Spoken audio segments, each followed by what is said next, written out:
Hello everyone, we're back in New Teachings. This will be segment 2, part 3. Ask for guidance and it will be given.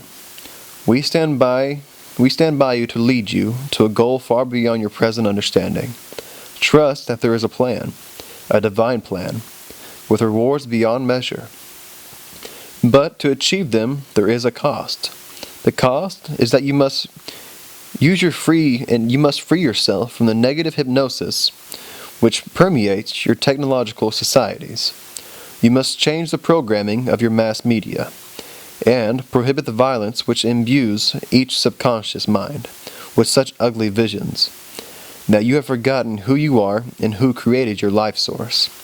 If you cannot change the violent attitudes of your movie, TV, radio, and literacy sources, then remove yourself from their influence, which constantly weakens your love nature. And this is my own opinion on this part. What you're going to feed in your mind is what you're going to get back out. If you're constantly putting in it, killings, murder dramas, evil music, whatever it may be, if it's bad for you, even if you enjoy it, it's still not good for you.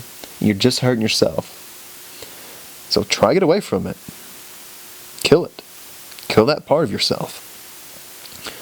These negative, widespread thought forms are engulfing the planet in a dirge of blackness that is harder and harder to penetrate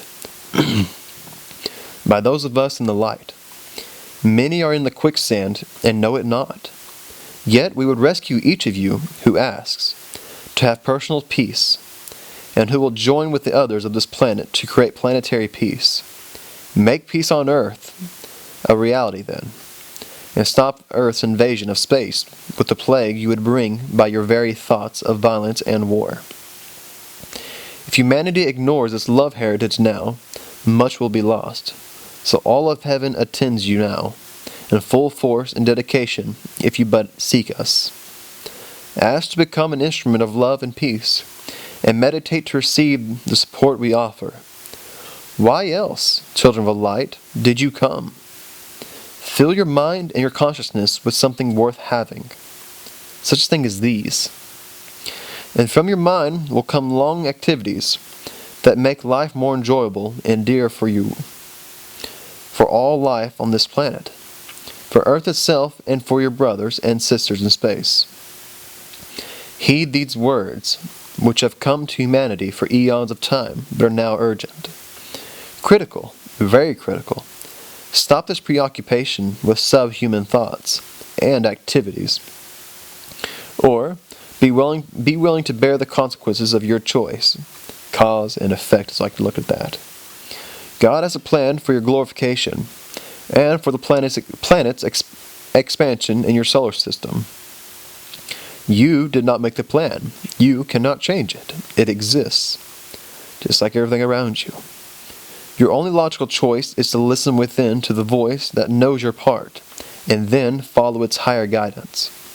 Your only logical behavior today is to pray and meditate, to receive God's communication, to apply it in life, and then to join with others on the planet like yourself, to practice peace.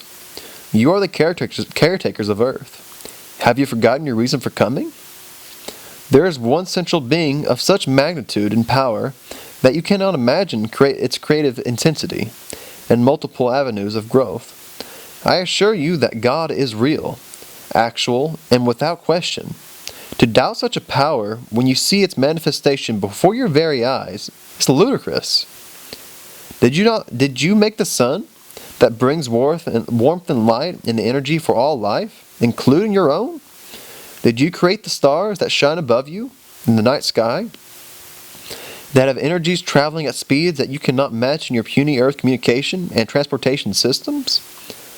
What is it that, even by the most logical and intellectual inquiry, allows you to think that you are wise and learned and capable of standing before God with these gifts you call science? Especially when these gifts are sealed in the envelope marked war, marked, really, hell. Is this really the sole gift you would bring that spiritual realm of love, which has created every inch of planet Earth and covered it with luscious beauty and magnificent vistas to soothe your hearts and to cheer your minds? Does not the beauty of such place lead you to a state of appreciation? What are you really appreciating? Is it your items? Is it the little bugs out there you see? Is it the trees, the grass, the stars? You look up even? What do you appreciate? Is it your paycheck? I can't answer that for you. You men, women, and children of earth agreed to come here as caretakers of the earth. Caretakers. I like to think of myself as a husbandman. What does that mean to you? If someone is caring for you, how do they do this? What is it that allows you to know when you have been cared for with love, with consideration, and with respect? Does a nurse mishandle sick patients in a non-caring way? Does a mother subject her child to brutality? Does a father abandon his family responsibilities and avoid his goal of provider? Even in your earthly blackness, it is not generally approved that such activities are desirable, though it is becoming more and more rampant. This is particularly true in your Western societies, where nations have greatest personal wealth, but destroy the earth to achieve it. Close your eyes and open your mind. What care do you give this earth homeland? What care do you give other human beings? What care do you give to the planets and animals? Yes, even the minerals, which are serving Earth by their contents and physical makeup. We're all made of atoms, are we not? What makes you more alive than it, really? Just how you see it.